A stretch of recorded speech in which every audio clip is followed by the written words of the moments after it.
Hey everyone, welcome back. Hope you guys are having an awesome day. It is Tuesday. This is my live stream. My name is Levi Woods. This is Drawbridge Finance.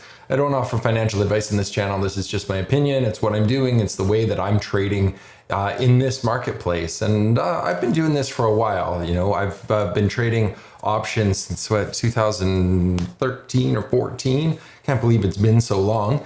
And I've been trading since 1996, believe it or not, on my own. So that has been a lifetime of trading, and it is pretty fun. I enjoy it very much. It's allowed me to have kind of a flexible lifestyle and to have found financial independence. And now I'm trying to share my knowledge and my wealth, or my knowledge of wealth, with you guys. So if you're new to the channel, please hit that subscribe button down below. Give me a like. Let me know where you're watching from. You can interact directly with me on these live streams by using the chat right on the YouTube studio platform. So there's a chat on the side. If you guys open that up, you can ask questions. I'm willing to talk about anything during these streams. Of course, not financial advice in any way. All I'm going to do is show you the way that I might trade a particular product, or talk about my personal assumption as to where a stock might be going. Now, I see there's a couple people online. If someone would be so kind as to let me know that everything is working and you can hear me. And I just realized my sign is red. Again, if you're new to the channel, my sign is green on a green day, red on a red day. And that is not whether or not the market is up or down. It's whether or not my portfolio is up or down. So if you're watching this and you're seeing a green sign, or you're watching one of my videos and you see a green sign, then that means that I have made money today. Now, I do a little bit of zero DTE trading, but primarily my option strategy is fairly long term. I like to trade and sell option strategies, specifically complex strategies, where I have a high likelihood of making money. I don't see. Yes, Mike, I did just say that I am going to share my wealth with you. I mean, that is kind of what we're doing here. This is what I think there's not enough YouTubers doing what I'm doing, which is getting out there, doing these live streams and saying, hey, let's talk about this stuff in a calm way. You know, that's one of the things that I like to do is kind of go through this in a very methodical way, and not yell at you like some people like to do. But if you have questions, please ask today, because that's what we're doing here. Is we're going through different option strategies. I'm going to load up IBKR. And before I do that, and before we talk about the movement in today, I kind of want to brag about some of my new graphics over on Patreon. So if you guys have been following the channel for a while, you may know that I have a Patreon account. And what this does is it allows me to share my trades directly, my trade alerts directly with you guys if you're interested. So I have a couple of different tiers. This dividend tier is really designed for people that are doing rather passive investing. There's buying stocks, selling a few covered calls here and there. This is just the trade alerts that I send out here are all stock purchases. But I also offer a digital download every month, which I sell over on my website. I have been creating spreadsheets for a very long time, and I love doing it. It's one of the things I'm going to continue to do, and there's always new ideas. So every month I develop a new spreadsheet.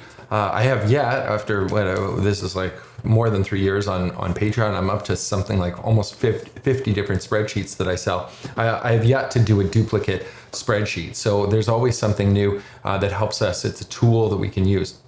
The Dividend Investors Club does get that download. Then, of course, the Options Trader Club, they also get the download every week. They also, or every month, they also get a free copy of the Rolling Options Record Keeper, which I sell on my website. So the very first month is essentially free, because it's you're basically getting a $62 spreadsheet for free. And this is showing in Canadian dollars, but it's $50 US a month. You also get access to all the Discord chat rooms, which means you also get access to the Thursdays members only chat. So I updated these graphics. I've been doing some mid-journey AI art creation, and it's been kind of fun. And of course, VIP coaching is available. If you're feeling like you're in a position where you really want to do a deep dive and you want to get involved, then I do offer the VIP coaching. It's very select. You know, this is not something I do lightly, because I will only take on people that have a high level of knowledge with options already, and then we're going to deep dive into some of the specifics, and we can kind of look at people's accounts and see what we're doing or where there could be improvement. So pretty awesome, and I'm pretty proud of these new graphics. So this is over on Patreon. If you're not familiar, Patreon is a creator website, and it allows people like me to, you know, be able to create content like this by you guys supporting me financially, which sounds a little bit weird, but it does take a lot of behind the scenes work to actually get all of this stuff done. So this is a remuneration that I feel is appropriate for the amount of work that I put into this type of platform.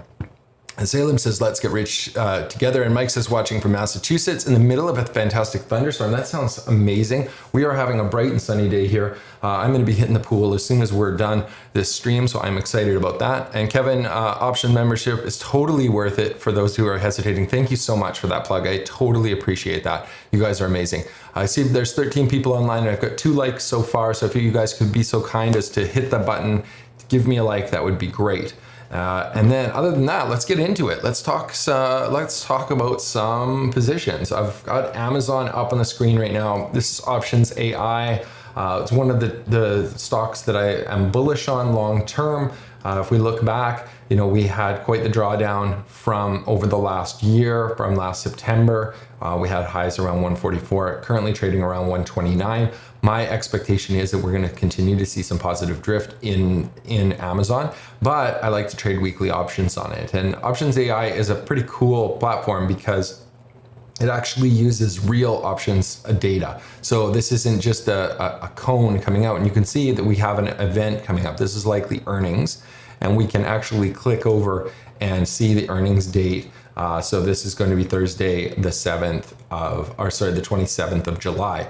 We can see that reflected in the expected move. Options AI is a pretty cool platform, and I am an affiliate partner for them. So if you guys are interested in signing up for them, if you haven't already, it has completely changed my trading because that real-time data gives me a very concise expected move.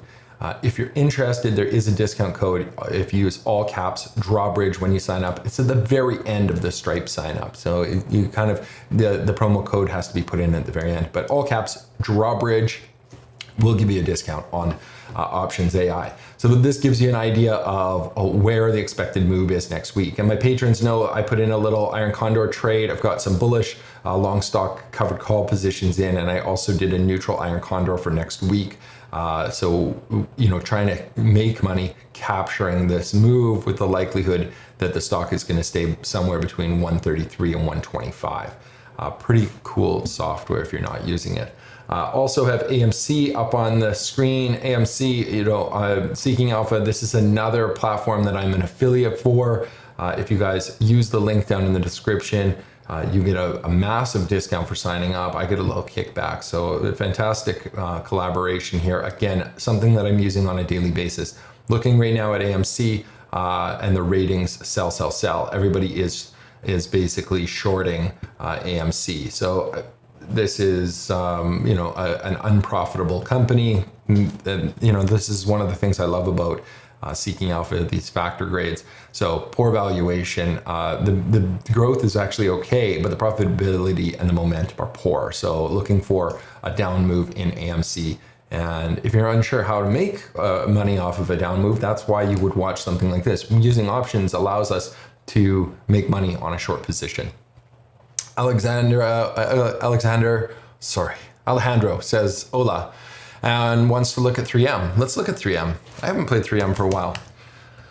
99 bucks. You can see over the last year we saw a high of around 152. Right now it's trading at 99, so right around 100. The valuation is an A-, which is good. It means that it is currently at a place where we might consider buying it. The problem, of course, is the growth is poor in 3M, but are they profitable? Yes, they've got an A+.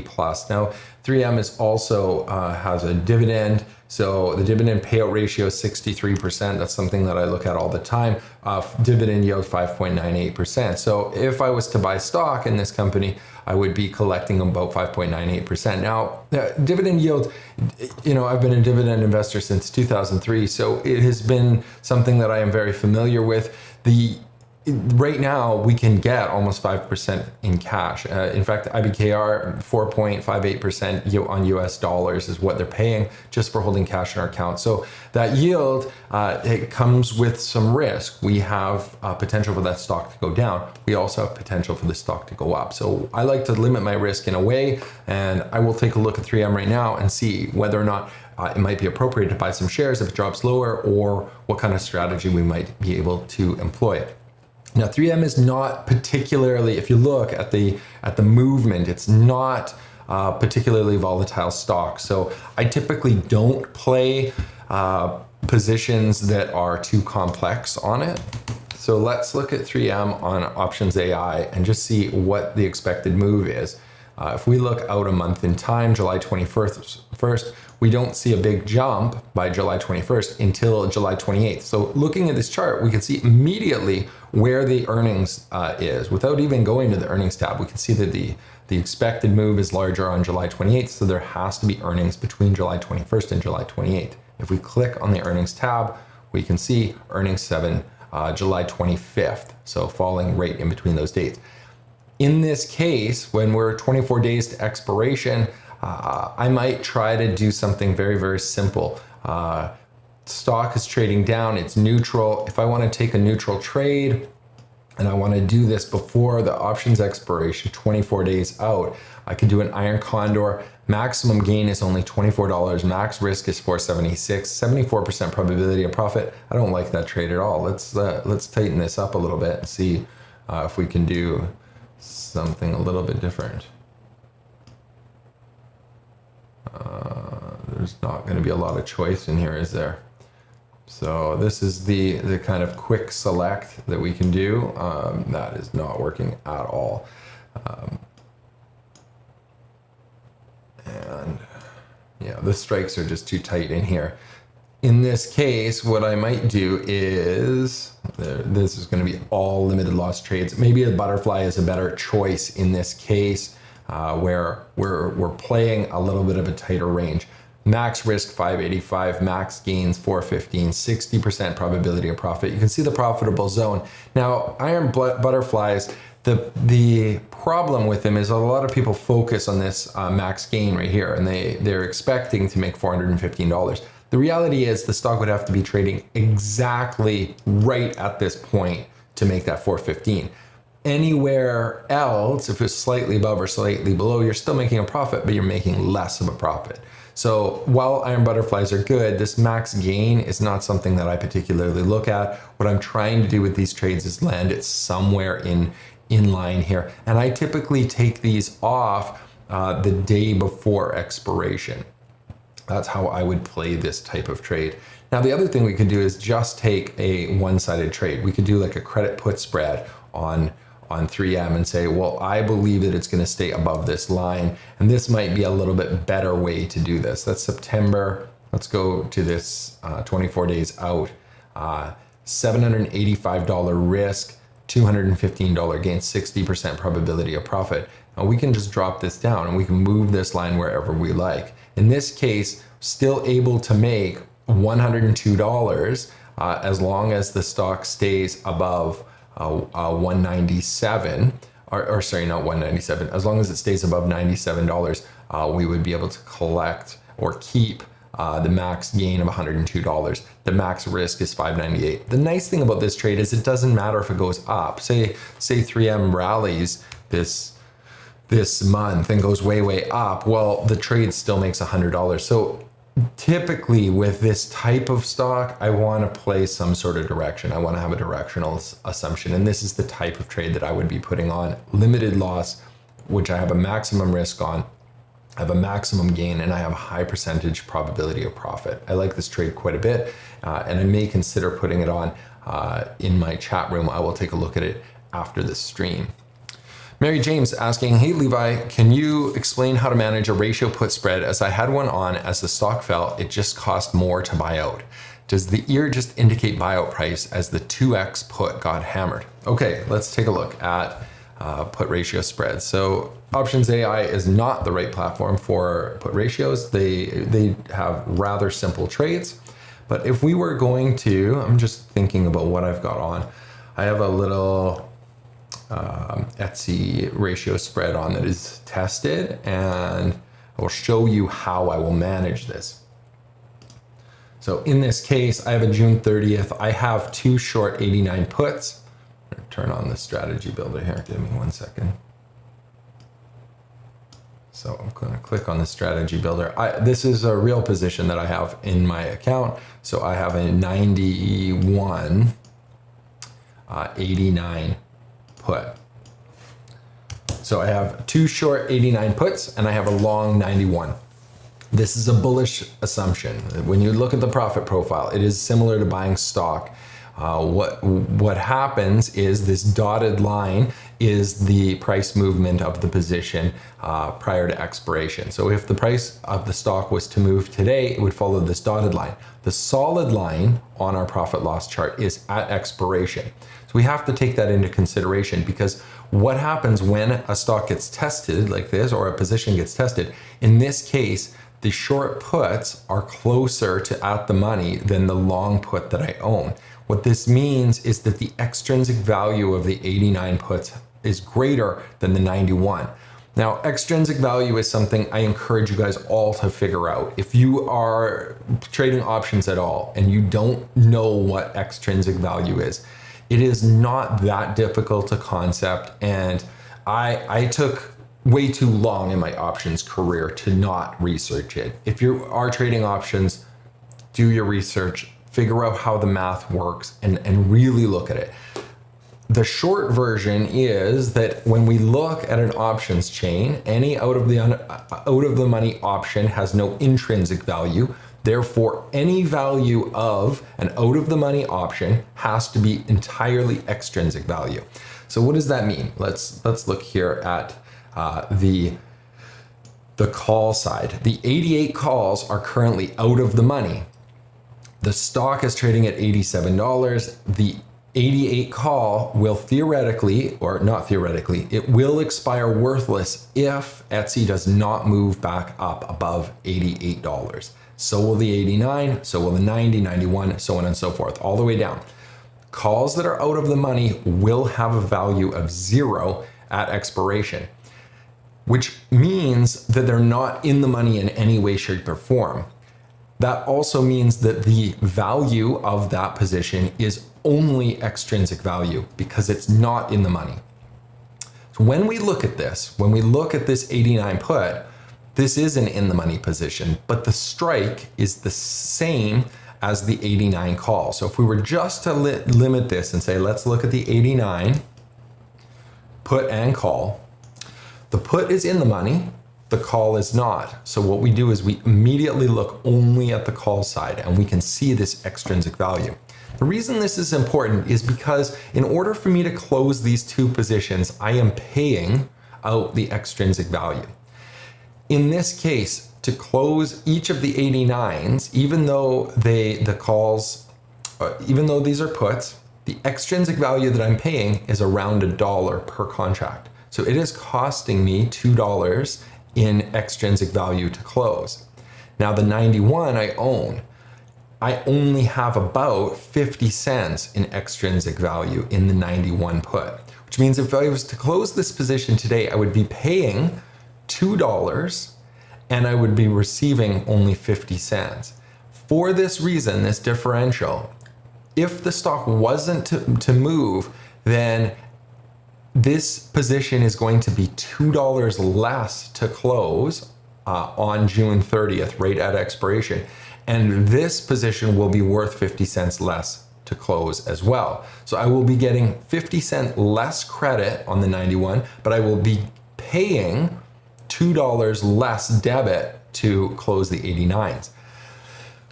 I watch this very, very closely. When I have a ratio spread that's tested, my assumption is going to be that I am going to be able to sell off this 91 and buy back the 89, one of them, and I will be able to get that difference.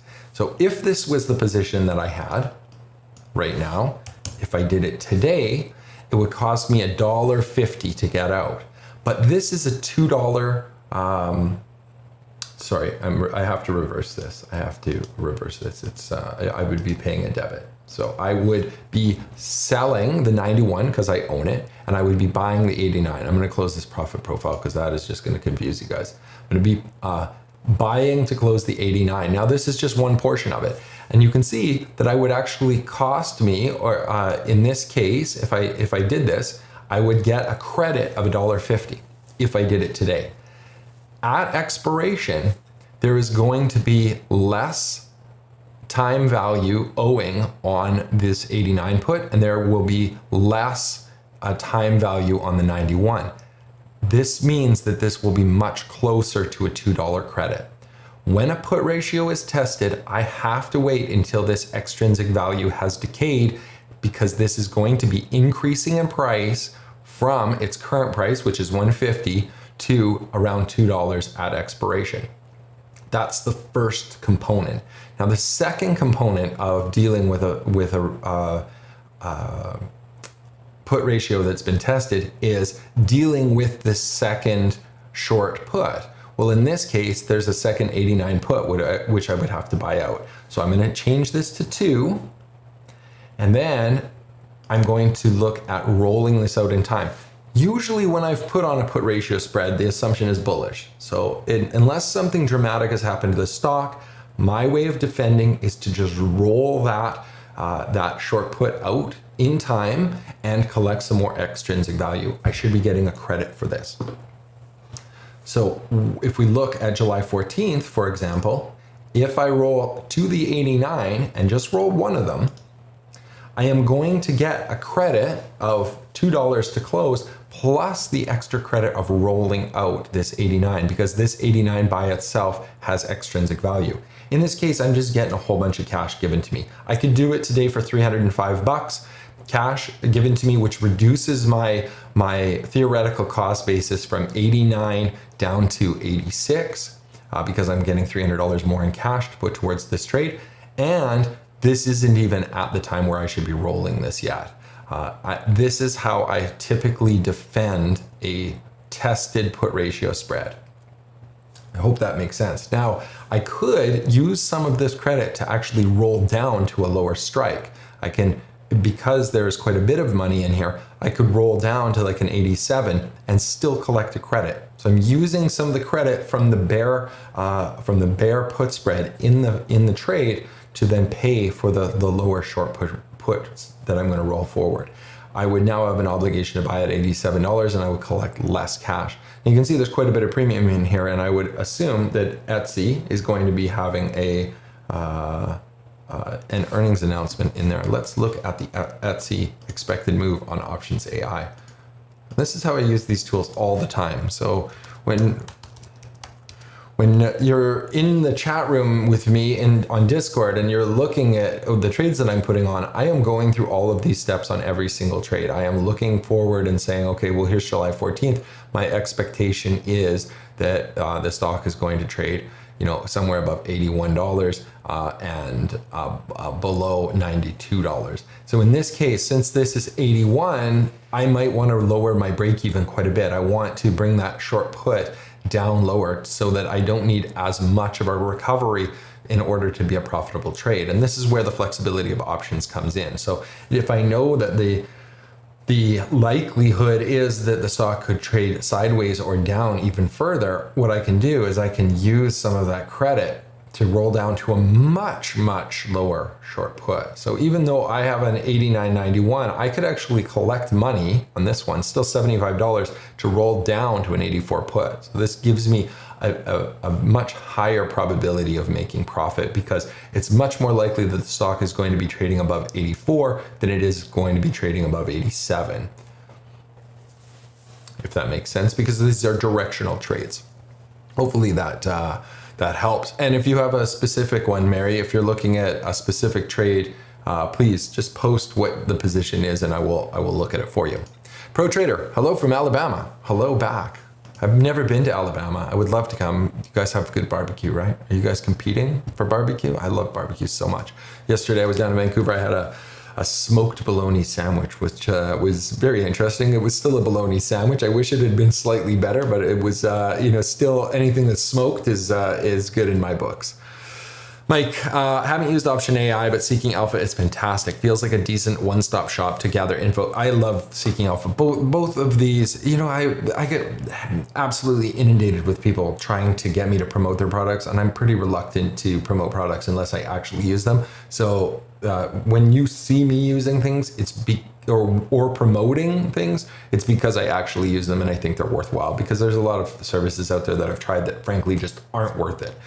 So Seeking Alpha, Options AI, there's links down below, and I do use those on a daily basis. Alejandro, I'm bearish. Lawsuits against 3M. Didn't they pay all of that out? What was this regarding? I read the news.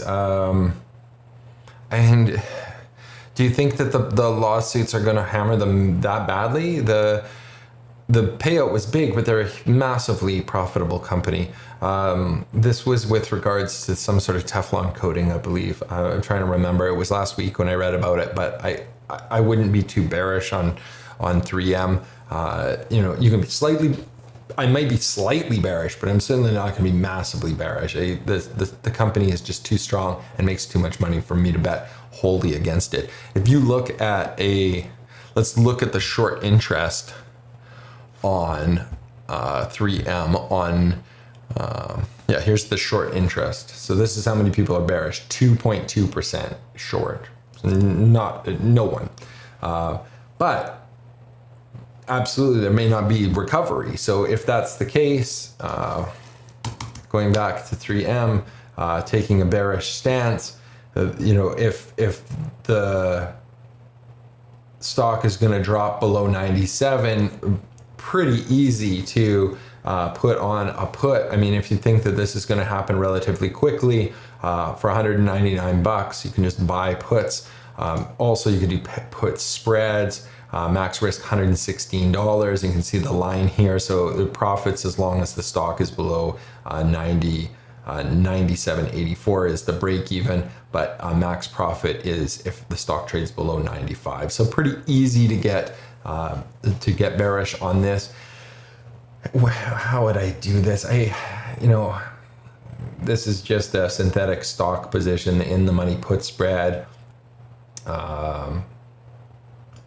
Out of the money put spread, interesting, but has to have a pretty big move. I think that in these cases, I like to do this at the money put spread. I have a limited amount of risk, pretty decent risk to reward ratio, but again, low probability trades, lower probability trades when we're bearish in this way.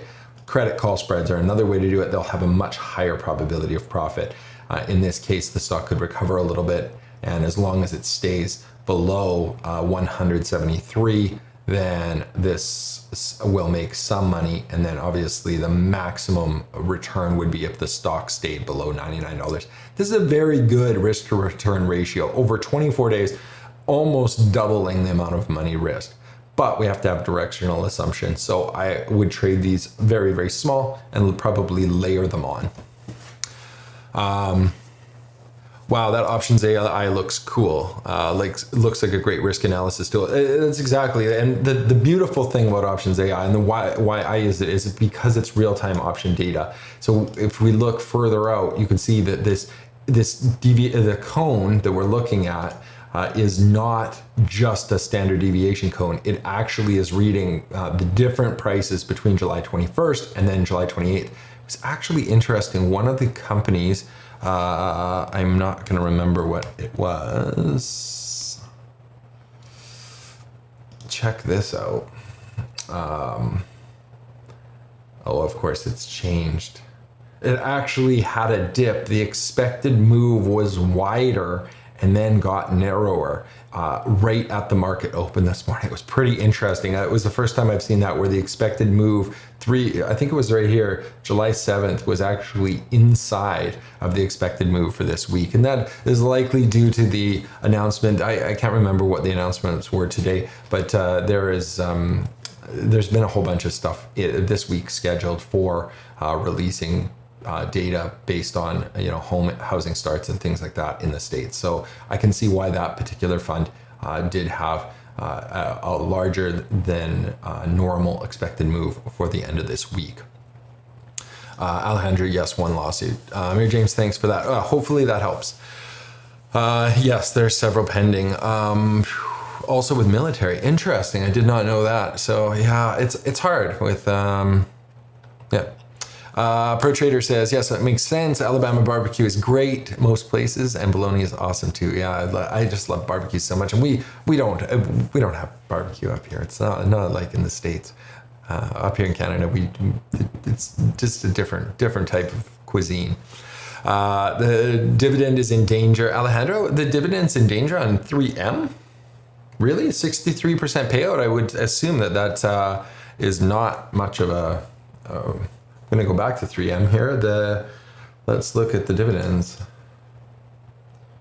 Dividend yield. It doesn't have, the dividend safety doesn't have a grade, but looking at this dividend payout ratio, I would assume that they are fine with that. I mean, they've been dividend growing. This is what's called the dividend dog, dividend king sometimes, but dividend growth for 64 years. I don't believe their dividend is in trouble, but I haven't done much research on it. I've been out of 3M for a while. Mostly because I would prefer to trade more volatile products than this particular stock, knowing that I can get a decent return without any risk, just holding cash. So, Mary James, AMD, 2 times the 112 put, plus the 108 put, and plus the 113 put, not doing so well. So that's actually that trade. Let's load up that trade. It's we've got a ratio. It's a butterfly of some sort. You've just got a butterfly on. You don't have the dates for me there, but if we were to look at AMD, should be on my list. I do like to trade AMD. I was actually considering putting on a position today. The move is quite to the upside right now. We've got the stock trading at 112, up $2.73. So hopefully that's helping your position. And depending on what the expiration is, the long the 113, short the two of the 112s, and then long the 110. This should be a butterfly. And this is a nice little trade to put on right now, really. Looking at if the stock goes up, if you're bullish on AMD, it's a 47% probability of profits. So it's similar to buying stock. If it only moves up a couple of bucks over the next 3 days, you can make a very, very nice return. The capital at risk is very, very small, about $45. And these butterflies can work out quite well if you think that AMD is going to continue this push up. Let's take a look at SPX actually, because now look at that. Look at this move, 43.81. This is today. So looking at this blue line, this is the 1 minute candles. This was the open today, 6:30, and we saw just a little bit of a rally drop, and now just absolutely taking off on the day.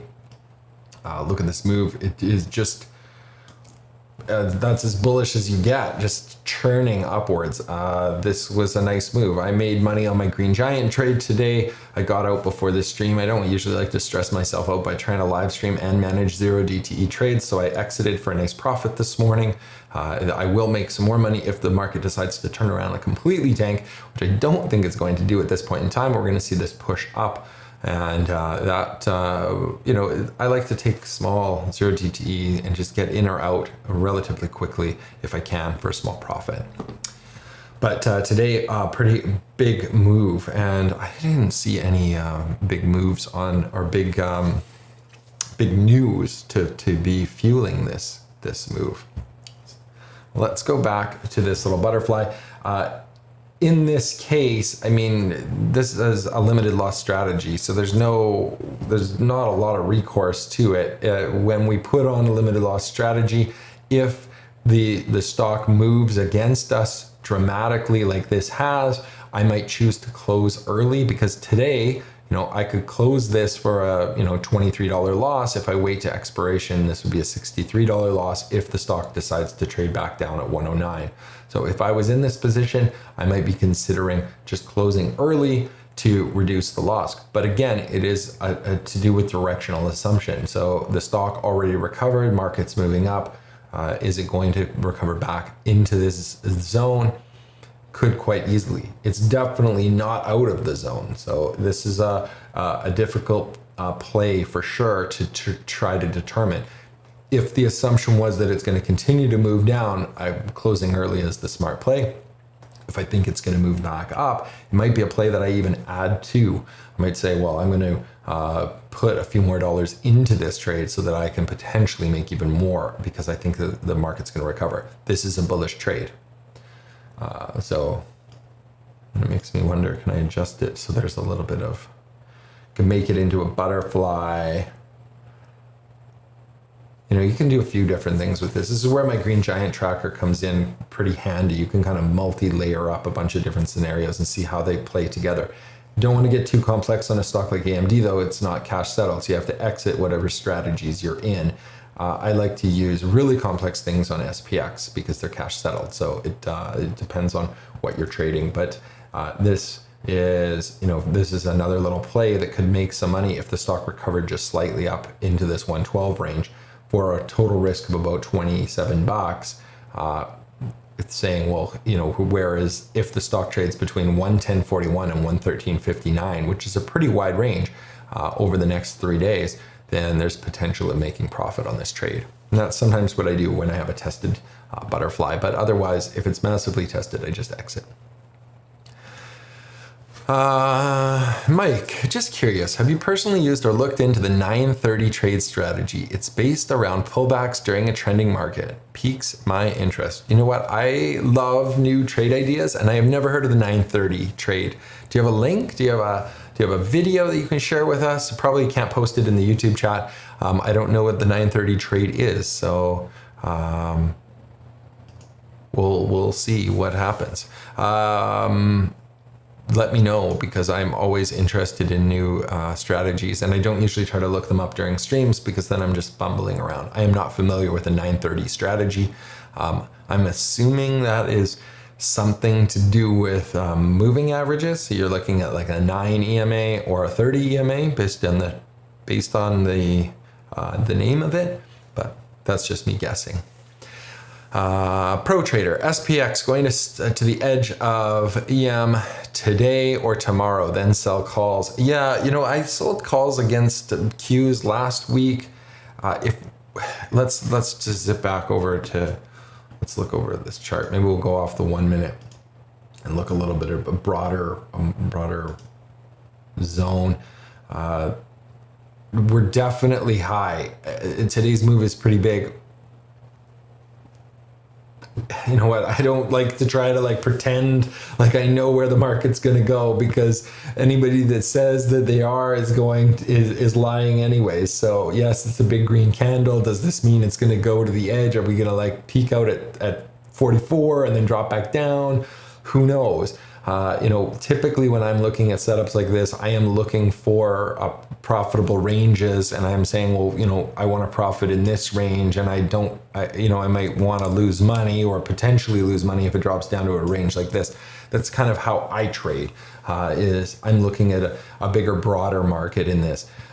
In this case, we've been in a pretty solid trend for a while, and definitely there could be a potential pullback when we see the markets, coming. Like if you just compare some other areas where this move is similar, where we've seen it drop back down and then come back up. Has it dropped enough? I don't know. Could it drop down? Definitely. Is this candle a little false breakout? Not sure.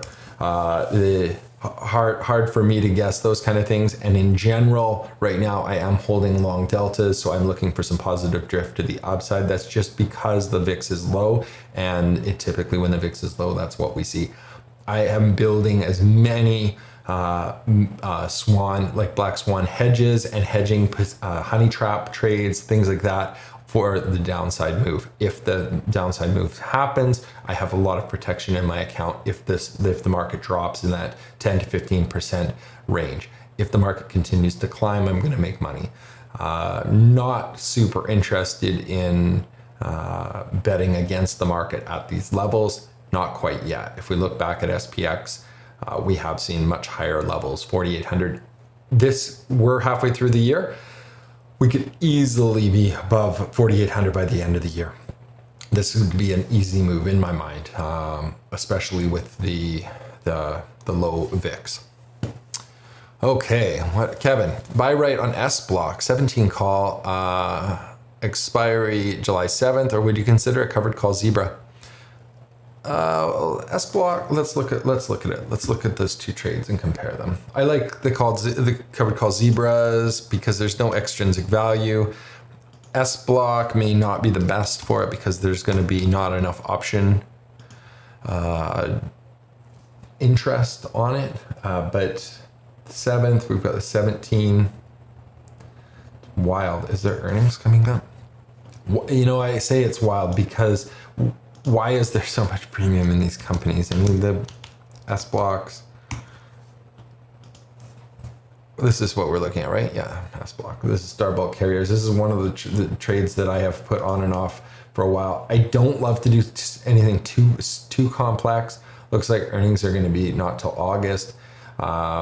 Stock's trading at 1750. I don't love to do anything too complex in this because the width of the spreads is a little bit too wide. I don't even ever look at this on options AI. I pretty much just use this chart, but the 750, I would be giving I'd be giving myself a little bit more protection than the 750 buy right, because the expectation is that it could be lower. If we look at July 7th, we've got a 1687. Well, that's pretty close, isn't it? It was 23 cents in value for the 1750. Yeah, so it's still below. So if it came down to 1787, that's where I would want to try to make some money. So in that case, what I would do is I would probably be looking to do the buy right with the calls at 17, still collecting around 15 cents in extrinsic value over 10 days. Which is wild. That's way more than 2% a month. So collecting 73 and then buying 100 shares of stocks. Now, if there was, I personally wouldn't do this trade. If I wanted this position, rather than spend $1,675, unless I had to do it in a registered account, I wouldn't pay $1,676. Instead, I would just sell the put. So this profit profile of the buy right makes, somewhere between $17 or around 1% in 10 days with a 76% probability of profit, or same exact profit by just selling the short put, get that $15 return if we could get it for $15. So making about 1% in 10 days with that same probability of profit. That's how I would enter this. I get to keep my cash. It has a margin impact, and then I would be prepared to roll the 17. If I wanted to be more bullish, I would just have the 1750. I'm getting more extrinsic value. I'm getting 30 cents in extrinsic value for selling the at the money put, and my break even on that trade is around $17.15. So even if the stock dropped, it could drop 30 cents before I lost money. Dropped 21 cents today, and you saw that expected move with the options pricing around 1687. So I would give myself a little bit more protection on this because I could easily add into the position on a small trade like this. But I don't like to just jump into things too aggressively unless if there's a catalyst that's going to move it up, which I didn't see. Jacob, do you have a strategy for going on holiday? Close everything or hedge or something else. It really depends. You know, I've traveled quite a bit. When I worked in film, I had very little time to trade options. I used to work 60 plus hours a week. I worked anywhere between 60 and 90 hours. So my option trading was super limited. When I do take time like that, typically what I'm doing is I am just making sure my duration is long enough. Unless I'm trading something that's going to be expiring in the next couple of days, there's usually not a huge amount of outlier risk or gamma risk move. So when I'm going on vacation, I just make sure that I'm rolling everything out. Or if it's like a planned holiday and it's long, say I'm going to be gone for a month and I'm going to be in a place where it's in the middle of the night and I can't trade, or I'm going to not have cell service or something like that, then I would just plan appropriately. When I went to Japan 3 years ago, I closed a ton of my positions. I was going to be there for 3 months and 2 months I was in Japan. I was going to be there for 2 months and I just didn't want a huge amount of positions on. It worked really well actually, because the volatility was quite low. So it was an easy time to just kind of transition out. Definitely it takes a little bit of planning to do that. Typically I hold during my holidays and I don't worry about the strikes, or, you know, I'm not worried about things that get tested temporarily. But I'm also holding positions that are appropriate for my account size. I'm not taking too much risk, and I am not trading anything that is time sensitive.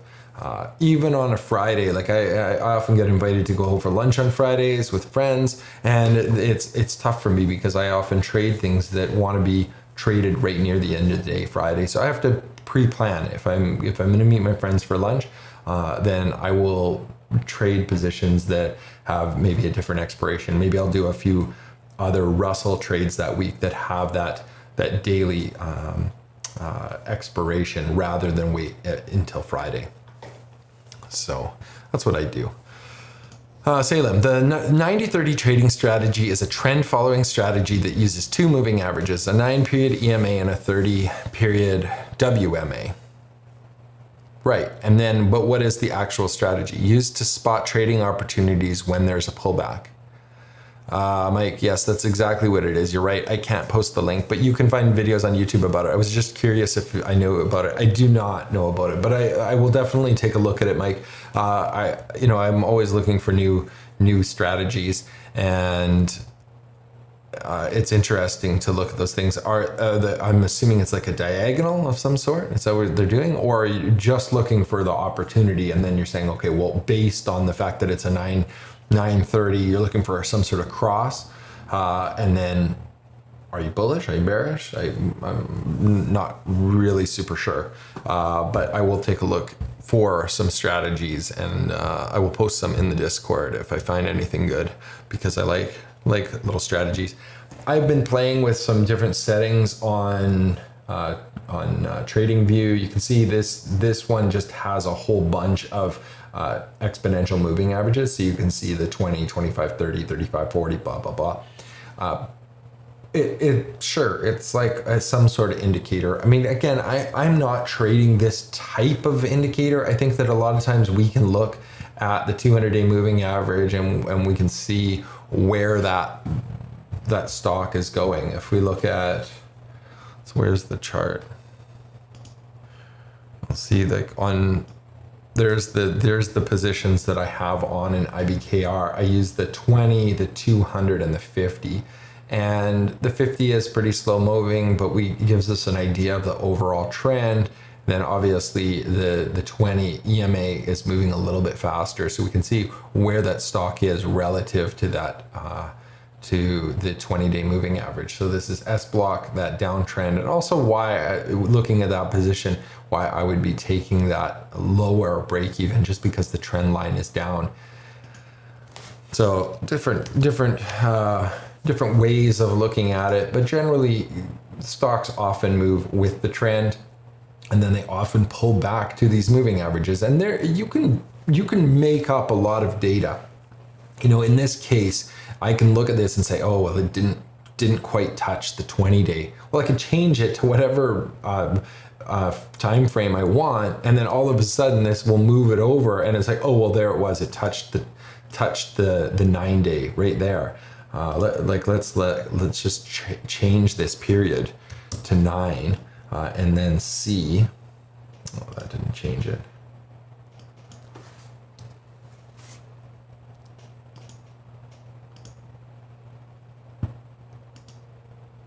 So now if I'm on the 9, it's like, oh, well, it touched the 9. You know, it touched the 9 here. So it's so subjective, because is that really why it turned? I don't think so. I think that there's a lot of traders out there saying, well, you're watching this particular move and you're thinking that it's going to do some sort of reaction, when in reality it's not. This is a random and more based on news than anything else. I mean, these are individual companies with individual news. What's going to drive down 3M potentially are those lawsuits and them having a huge payout if this is going to cut into their profitability. Now, if we're talking about a company like 3M and that lawsuit isn't big enough, then it's not going to drive the stock price down. It's just not going to happen. So if, something that is more specific to a price, like if you look at like Marathon, which has they mine Bitcoin. It's like if Bitcoin price rises, then there's going to be a direct correlation. The Mara stock is going to go up quite a bit. We're going to see that news related stock move way more than just hitting a 9-day or a 20-day. So I don't give a huge amount of credence to these types of settings and trades that are based off this type of stuff. There are lots of traders that do trade. Oh, I'm not going to be able to type this back in. Fantastic. Thanks, IBKR.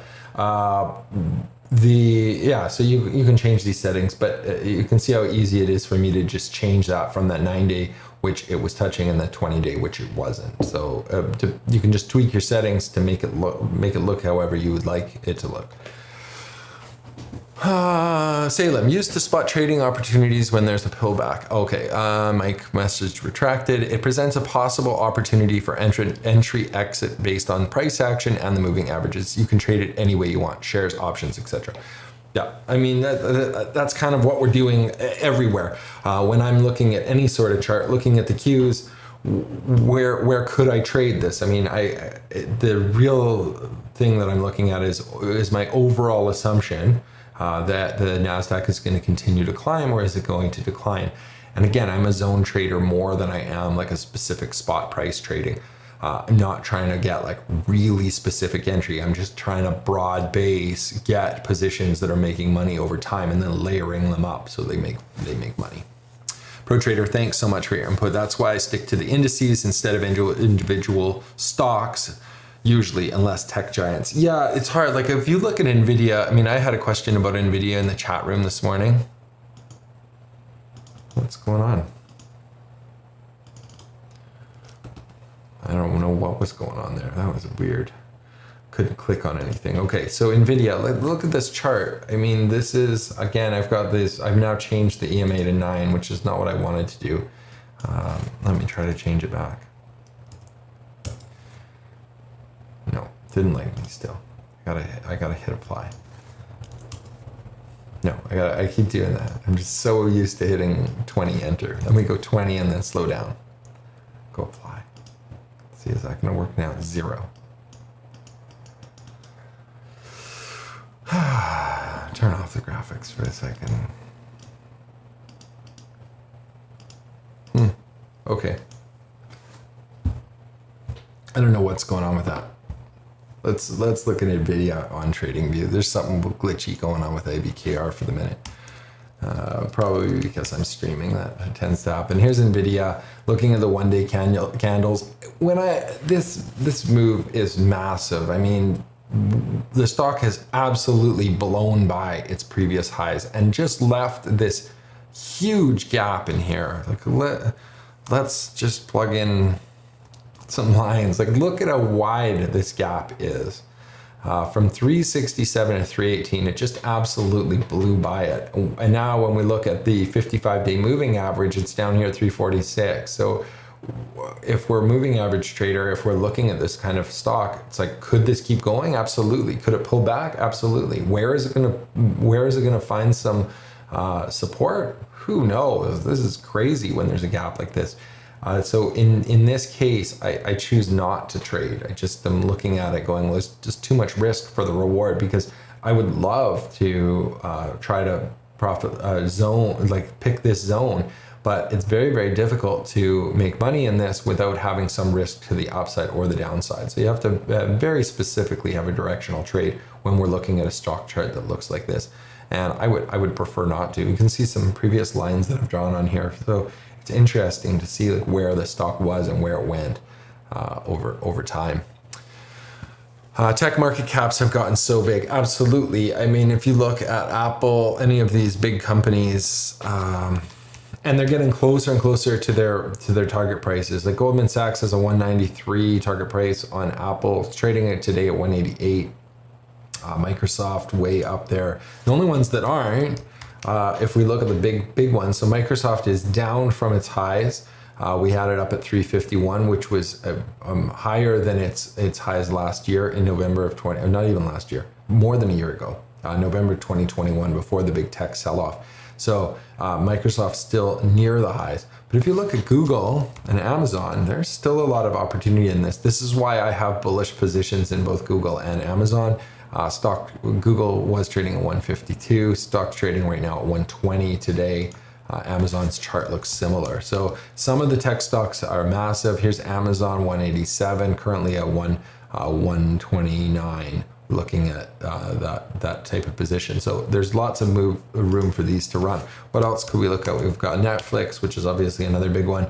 Not nearly as high as its highs before, almost at $700 a share, currently trading just around $400. But it has had a massive move. But we also have these big gaps where it gapped down quite significantly. What else do we have? Meta, obviously, is another one, up quite a bit this year in the tech sector, but still lower than its highs. So when I'm looking at things like Apple, obviously is a huge company, but is there going to be a huge influx of cash flow moving into it? Or is there still better opportunity for bullish moves in Meta, Google, Amazon? I think there can be. So I'm trading the Nasdaq in general pretty neutral. I'm not looking for significant moves to the upside from these current levels. If we look at QQQ, we'll see that we peaked out here and we've had a small pullback, but the levels previous were 409. We're trading at 363. So we've already seen a significant move. I think there's more risk to the downside right now than there is to the upside. And I have started to layer on some bearish trades against the Qs. Foyed says, glad to catch the stream. Any thoughts on WBA? My short puts at 30 strike underwater now. My short puts, WBA. I haven't traded WBA in a while. Let's look at, this is Western, or sorry, not Western. This is Walgreens Boot Alliance. Is the trend. If we're just scrolling back, looking for this high, was back in July of 2015.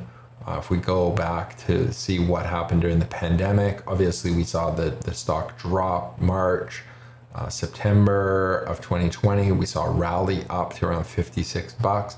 And now we've been in kind of a steady stream down off this high in January of last year. So what exactly is going on with them? This is not one that I hold all the time, but let's take a look at Seeking Alpha, WBA. We are at the hour mark, so I am going to be wrapping this up pretty quickly. If you have any more questions, please get them in now, and we will take a look, and then we will continue to chat more about investing just the same way, plus looking at my actual trades on Thursday. So that's available for people that have decided to sign up for my Patreon. So if you decide to do that, you can go over there. You can follow for free. If you just want to get in the chat room, that's where the action is. You can pay a little stipend every month and support the channel. But let's go back to this and say Walgreens Boot Alliance, the rating summary, hold. Profitability is still profitable. Valuation A, momentum's a C-. In this type of situation, I would be trading neutral trades on this, looking at this move to the downside. If I was worried about the stock recovering too much, I would be playing jade lizards on this trade if I wanted to not have too much upside risk. But I think that should be warranted to have a little bit. If we look at the options chain on WBA, we will see where the expected move is, and out in August, looking at $26 based on current pricing. July 14th, if we're moving a month out, the July 28th date's looking at around $27.17 on the low side. So not expecting a huge amount of moves. And let's pull up the options chart and take a look. Maybe I can't. Something's going on here. Oh, I see what's going on. There we go. I had a little...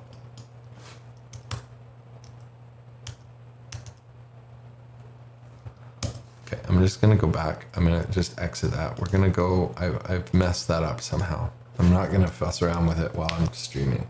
So let's look at Walgreens, look at the moves, potential moves, $28.34, still 21 cents in the 30 on 17 days to expiration. So not sure what expiration you have, but on the 14th, they're still viable to trade these. This is where I would just be putting in and saying, well, especially with these tight strikes, can I collect a little more premium by selling a short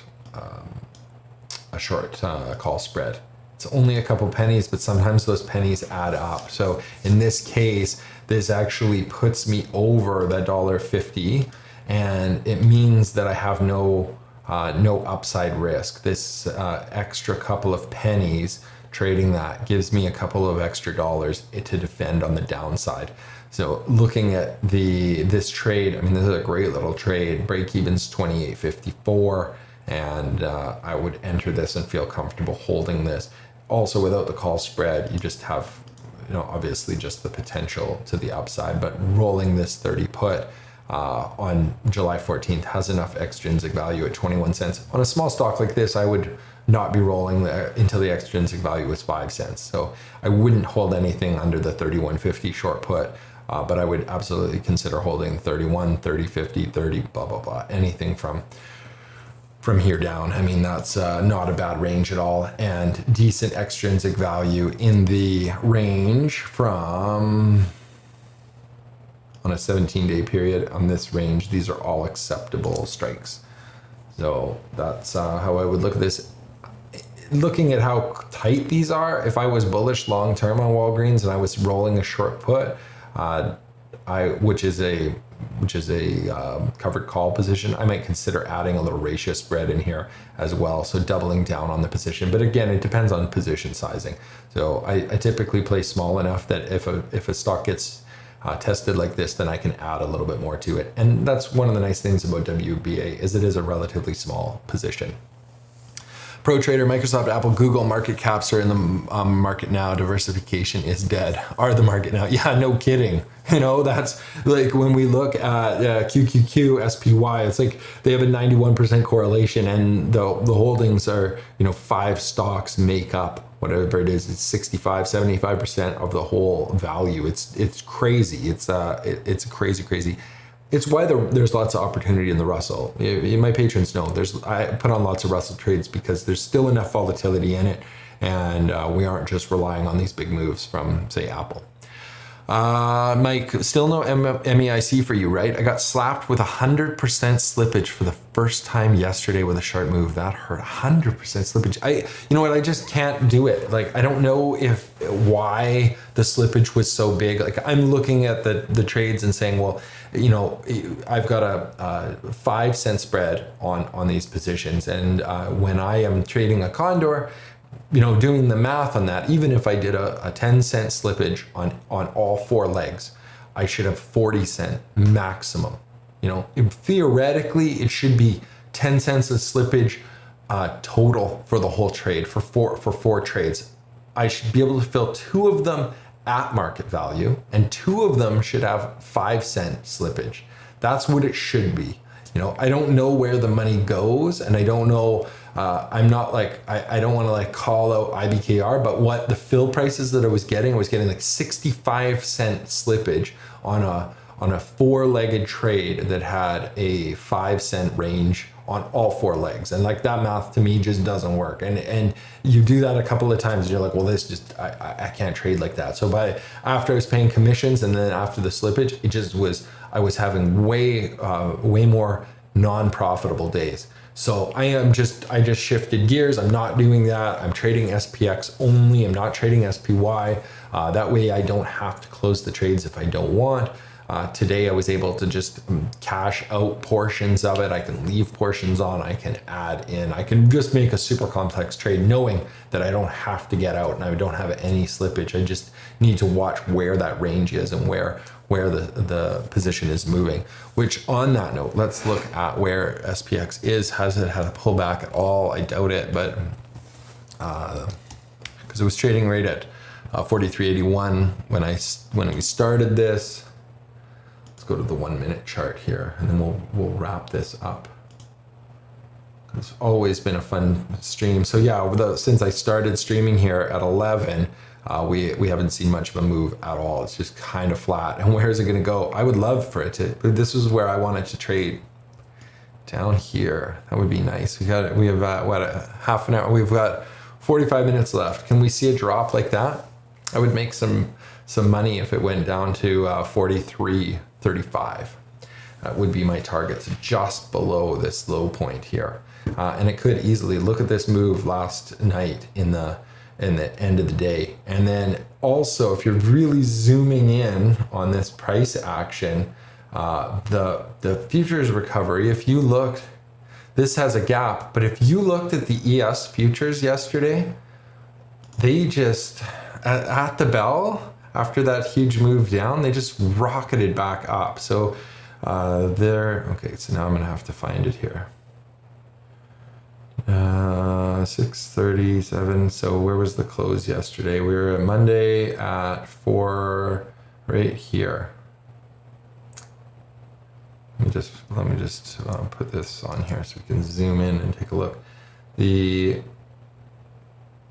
couldn't believe the move at the open.